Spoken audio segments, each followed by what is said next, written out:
Can wrong position of sleep be a cause of death? ভুলকৈ শুৱাটো কাৰোবাৰ মৃত্যুৰ কাৰণ হ'ব পাৰেনে? নিজৰ শিশুটিক ভুল পজিশ্যনত শুৱাৰ বাবে 1970 পৰা 1991 চনত হেজাৰ হেজাৰ শিশুৰ মৃত্যু ঘটে। কথাটো যুক্তৰাষ্ট্ৰৰ। তেওঁলোকৰ অভিভাৱকে যদি তেতিয়া সঠিক তথ্যখিনি জানিলেহেঁতেন, তেতিয়াহ'লে হয়তো সেই শিশুকেইটা আজিও বাচি থাকিলেহেঁতেন। আহক আমি গল্পটো সম্পূৰ্ণকৈ শুনো আৰু গল্পৰ জৰিয়তে শিশু এজনক কেনেকৈ খুৱাব লাগে তাৰ বিষয়ে কিছু গুৰুত্বপূৰ্ণ কথা আলোচনা কৰোঁ। নমস্কাৰ, baby care by doctor Pranab YouTube চেনেললৈ আপোনালোকক পুনৰ স্বাগতম জনাইছোঁ। মই আপোনাৰ শিশু বিশেষজ্ঞ doctor Pranab Kumar Das, MD paediatrics AIIMS Raipur. বৰ্তমান মই গুজৰাট হাম হস্পিটেলত শিশু বিশেষজ্ঞ হিচাপে কৰ্মৰত হৈ আছোঁ। আজি আলোচনাৰ টপিক হৈছে correct position of babies in sleep. যুক্তৰাষ্ট্ৰত ডক্টৰ স্পক নামে এজন খুব বিখ্যাত শিশু বিশেষজ্ঞ আছিলে। আৰু ডক্টৰ স্পকে এখন খুব বিখ্যাত কিতাপ লিখিছিলে। কিতাপখনৰ নাম আছিলে বেবী আৰু চাইল্ড কেয়াৰ। সেই কিতাপখন বেষ্ট পেৰেণ্টিং গাইড হিচাপে one of the best selling book হিচাপেও খ্যাতি লাভ কৰে। সেই কিতাপৰ জৰিয়তে তেওঁ শিশুৰ স্বাস্থ্য আৰু শিশুৰ যত্ন হিচাপে অনেক পৰামৰ্শ দিছিলে।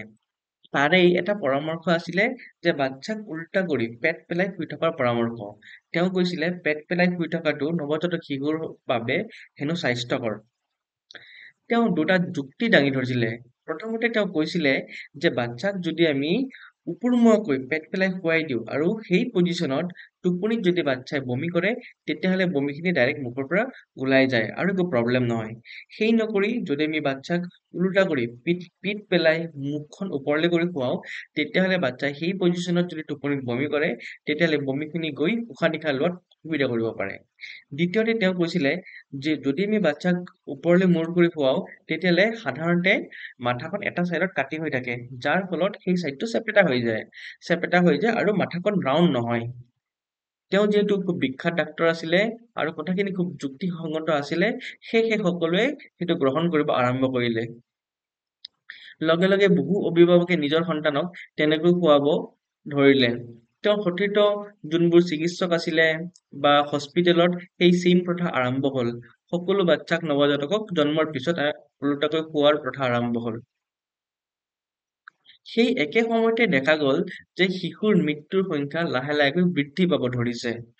আৰু মৃত্যু হোৱা শিশুবোৰ স্বাভাৱিক আছিলে, নৰ্মেল আছিলে, বয়সত 6 মাহতকৈ কম আছিলে আৰু সদায় টোপনিতহে মৃত্যু হৈছিলে। লগে লগে তদন্ত আৰম্ভ হ'ল আৰু বহু গৱেষণাৰ অন্ততো কোনো ডাক্তৰে বা কোনো গৱেষকে মৃত্যুৰ কোনো কাৰণ জানিব পৰা নাছিলে। এই কণ্ডিশ্যনটোক আমি CIDS বুলি কওঁ, ছাডেন ইনফেণ্ট ডেথ চিণ্ড্ৰম অৰ কট ডেথ। কট মানে হ'ল শিশু শুৱা বিচনা আৰু যিহেতু তাত মৃত্যু হৈছে সেয়েহে কট ডেথ। CIDS মানে হ'ল sudden infant death syndrome is the unexplained death of baby.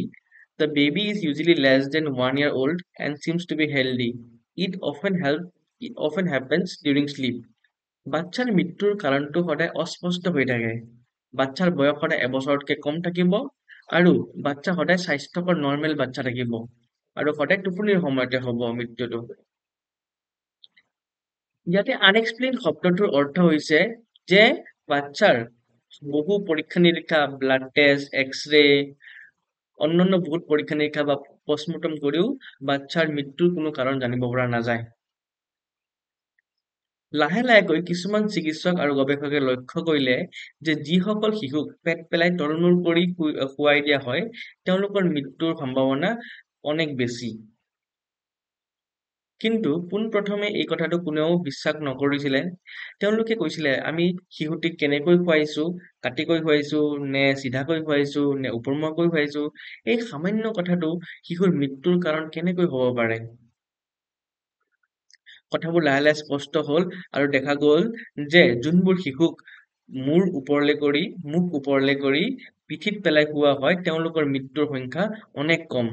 তাৰ বিপৰীতে যোনবোৰ শিশুক কাটিকৈ শুৱা হয় বা তলমূৰ কৰি পেট পেলাই শুৱা হয়, তেওঁলোকৰ মৃত্যুৰ সংখ্যা অনেক বেছি। আজি আমি জানো যে পেট পেলাই শুই থকা শিশুৰ মৃত্যুৰ আশংকা চিত হৈ শুই থকা শিশুৰ তুলনাত 10 গুণতকৈ বেছি। লগে লগে যুক্তৰাষ্ট্ৰত বেক টু শ্লিপ কেম্পেইন আৰম্ভ হ'ল। শিশুসকলৰ অভিভাৱকক আকৌ মাতি অনা হ'ল আৰু সিহঁতক কোৱা হ'ল যে বাচ্চাক আমি কেতিয়াও কাটিকৈ বা তলমূৰ কৰি শুৱাব নালাগে। বাচ্চাক পিঠিত পেলাই ওপৰলৈ মূৰ কৰি শুৱাব লাগে। এই কাহিনীটোৰ পৰা আমি কি শিকিলো আৰু ডক্টৰ স্পকৰ সেই যুক্তি দুটাৰ কি হ'ল? দেখা গৈছে যে বাচ্চা এটাক যদি আমি ওপৰলৈ মুখ কৰি শুৱাও, তেতিয়াহ'লে বাচ্চাই যদি বমি কৰে, সেই বমিখিনি বাচ্চাই আইদাৰ গিলি দিয়ে আৰু নহ'লে কাঢ়ি উলিয়াই দিয়ে। আৰু মাথাৰ যোনটো শ্বেপ আছিলে, যেতিয়া বাচ্চা লাহেকৈ বহিব আৰম্ভ কৰে, মাথাৰ শ্বেপটো অট'মেটিক ৰাউণ্ড হৈ যায়। সেয়েহে আমি বাচ্চাক সদায় পিঠিত পেলাই মুখ ওপৰলৈ কৰি শুৱাব লাগে। এতিয়া আমি আলোচনা কৰোঁ যে চিডছ কেনেকৈ প্ৰতিৰোধ কৰিব পাৰি। আমি CDC গাইডলাইনছৰ সহায় ল'ম। প্ৰথম গাইডলাইনটো হৈছে যে বাচ্চাক আমি লাগিলে 5 মিনিটৰ বাবে শুৱাও বা এঘণ্টাৰ বাবে শুৱাও, দিনত শুৱাও বা ৰাতি শুৱাও, যি নহওক বাচ্চাক সদায় পিঠিত পেলাই মুখ ওপৰলৈ কৰি শুৱাব লাগিব। তাৰ মানে কি আমি বাচ্চাক পেট পেলাই কেতিয়াও নুশুৱাম নেকি? নহয়, আমি এটা নিৰ্দিষ্ট সময় বান্ধি ল'ম। সেই সময়খিনিক আমি টামি টাইম বুলি কৈছোঁ। তাত অভিভাৱক বাচ্চাৰ সন্মুখত থাকিব আৰু বাচ্চাক ওলোটাই শুৱাই দিয়া হ'ব। আৰু বাচ্চাই সেই পজিশ্যনত খেলিব আৰু বাচ্চাই সেই পজিশ্যনত বাচ্চাক থলে ডিঙি আৰু মূৰ বিচনাৰ পৰা ওপৰলৈ উঠাব চেষ্টা কৰে, যাৰ ফলত ডিঙিৰ মাংসপেশীখিনি মজবুত হয়।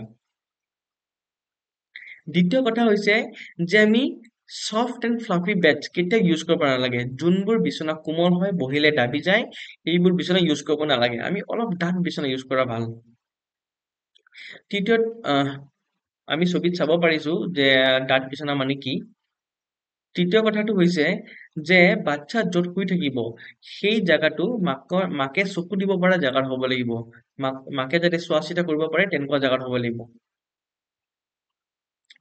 চতুৰ্থ কথাটো হৈছে যে যিকোনো কোমল খেলনা, অতিৰিক্ত কাপোৰ বা অন্যান্য বস্তু, যিবোৰ বস্তুৱে বাচ্চাৰ মুখ আৰু নাক বন্ধ কৰিব পাৰে, সেইবোৰ বস্তু বাচ্চাৰ বিচনাত ৰখা উচিত নহয়।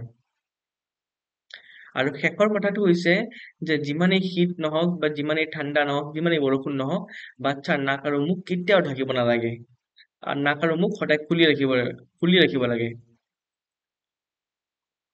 আজি ইমানেই আছিলে। যদি ভিডিঅ'টো ভাল লাগিছে বা হেল্পফুল যেন লাগিছে, তেতিয়াহ'লে লাইক, শ্বেয়াৰ আৰু ছাবস্ক্ৰাইব কৰিব নাপাহৰিব। আমি পুনৰ এটা লাৰ্ণিং ভিডিঅ'ৰ সৈতে আকৌ লগ পাম। নমস্কাৰ।